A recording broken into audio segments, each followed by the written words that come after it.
Welcome to the deep dive. So today we're looking at what might be the trickiest transition point in anyone's career, that moment when, the structured education part finishes. Our goal here is really to unpack that shift, that big change in who's responsible for your growth after graduation. Yeah, and our sources, they pick up on this almost immediately, this kind of disconnect. They point out that, look, most of us get really good at following the plan, right? We run the race laid out for us, check the boxes, good grades, the right degree, find a decent job. But underneath all that, there's this quiet assumption, isn't there, that someone else, the school or maybe the company, will just keep the learning going for us. That's exactly it. And what's really striking is how fast that external structure just vanishes. Poof. Most people see that diploma as the finish line.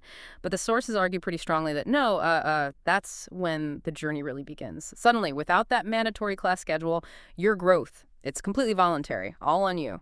Okay, so let's dig into that. Why do people stall out here? It sounds like the core issue is thinking, okay, required learning, done. But then they lack a roadmap for what's supposed to happen next. The guide rails are gone, so where do you even start building your own curriculum? That really is the heart of it. When that structure disappears, it's easy to just, fall back on inertia. Yeah. People wait. They wait for their boss to maybe suggest a training or for HR to schedule some workshop. But the sources we looked at are really clear on this. Growth after formal schooling demands a serious personal commitment. You have to actively put in the thought, time, and energy.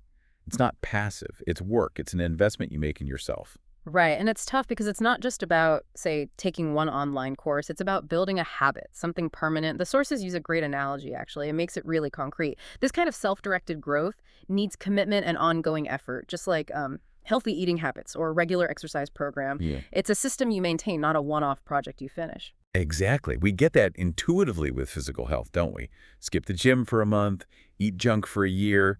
It's going to add up negatively.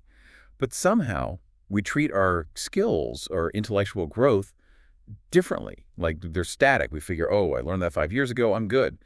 But the sources really push back on that idea. They focus on the consequences if you don't act.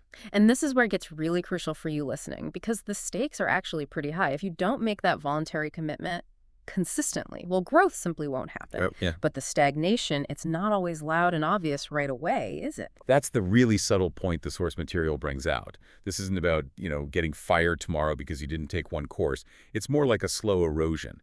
Your relevance in the market starts to fade quietly. The source suggests that if you don't keep up this self-directed learning program, your career, maybe even aspects of your life, are likely to stop progressing as a result. And you might only really feel it, say, 3-5 years later when you look around and realize, my skills haven't kept pace.